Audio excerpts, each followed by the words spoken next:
Hello and welcome to Inside Out Northwest with me, Diane Oxbury.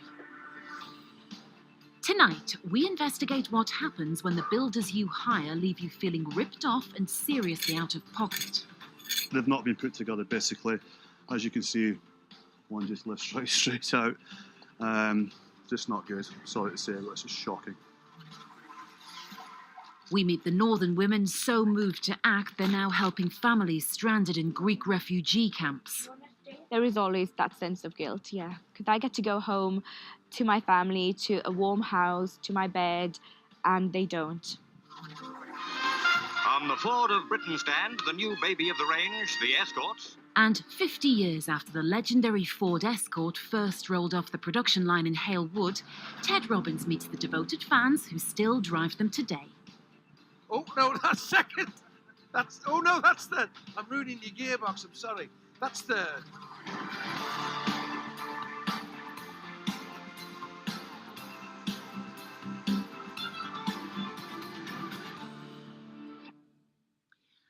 With spring hopefully just around the corner, this is a time when many of us start thinking about home improvements. But what happens if you've had the builders in and the work that they've done has left you disappointed and angry?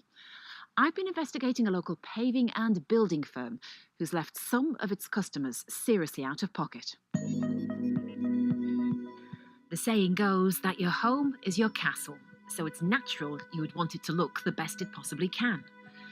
But for some, the results have been anything but regal. From the start of the drive, it's all very uneven. It's very much almost like a roller coaster road.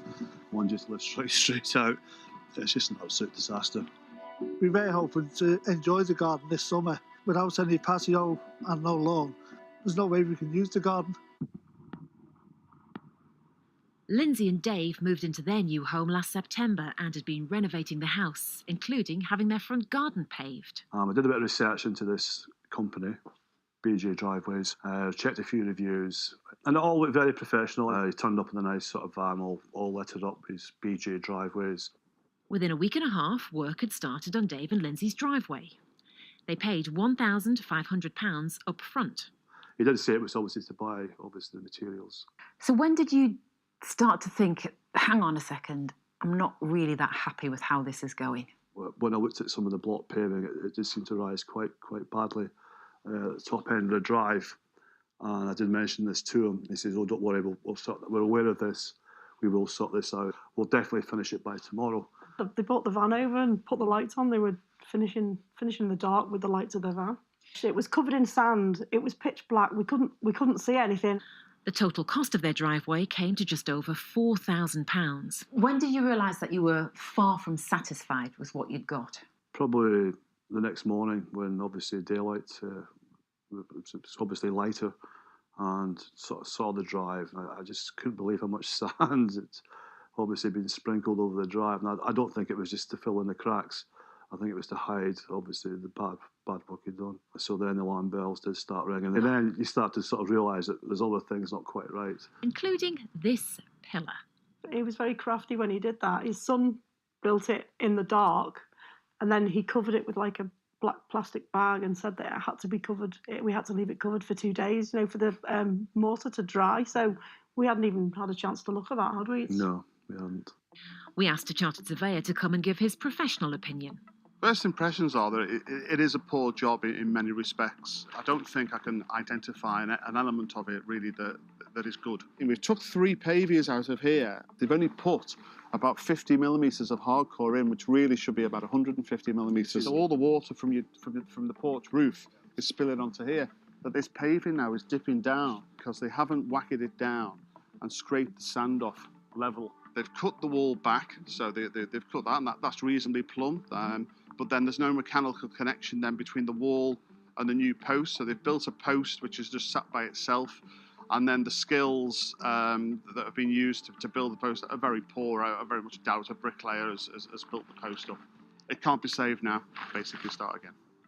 Dave and Lindsay have tried contacting BJ Driveways. He told Lindsay that if there's any issues with the drive, Yeah. he'd gladly come back and sort them out. But BJ Driveways didn't turn up to the appointment that Dave and Lindsay had made with them. In fact, they haven't been back at all. We were gullible, weren't we? You just don't think as you get older that you can be taken in so easily. Brian and Diane also employed the company to pave their front driveway and landscape their back garden. As you can see, the large step there into this wonderful garden of ours. You can see it's all uneven, different levels. We've even got a partially blocked drain, which they kindly left us. It just looks like a wasteland. Brian took money out of his pension to pay for the job after spotting local advertisements for the company. Everything seemed okay for what I wanted and what he was offering me. I thought it was a good price. After paying £4,000 up front for materials, the couple were then told there'd been an error in the original quote and costs were set to increase dramatically.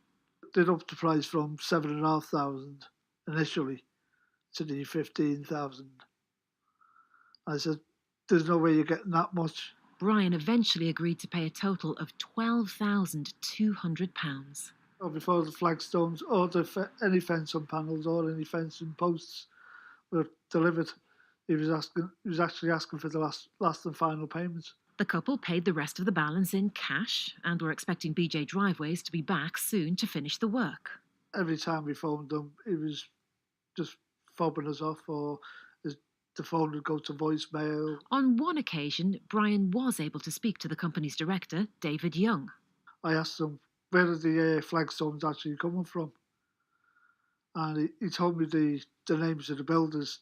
Brian decided to call the supplier himself, but they said they hadn't received any orders for the specific flagstones the couple wanted. It was dawning on us that we had been ripped off. I'm annoyed with myself. Brian and Diane have even had to pay to get the rubble removed from their garden, an extra cost for the couple. We asked our independent chartered surveyor for his thoughts here too. The posts look fairly stable, apart from obviously the last third, which they've started to put in position but haven't concreted in yet. So the block paving slopes, and as the water comes across, goes to the brickwork underneath there. It's making that worse, you know. That should have been removed and flaunched down to allow any water in this area to fall into the drain. Kiln-dried sand is put in between the blocks and then mechanically vibrated. The contractor hasn't done this, so all the paving at the moment is still sitting loose. Once that's done, there's no way then you'd be able to pull the blocks out. You've got there probably only 20 millimetres of sand. You need 50 or 60 or even 70 millimetres. We asked Paul what we can do as consumers to help protect ourselves. You could employ a professional to check each stage of your renovation. You may pay a consultant, and before you hand over your final money, it's signed off, and that costs you only really a small percentage, probably on a job like this, 5% of the value of the job. And should you be paying somebody at the outset any kind of proportion of the money in advance so they can go out and buy materials? No. Most contractors who are doing this work month in, month out will have trade accounts. They then get up to 60 days to pay for those materials. If they're asking for cash up front, it means they haven't got a trade account, which means they're not very solvent, which means that possibly halfway through the job, they may stop trading anyway. So it's never a good idea to give money up front.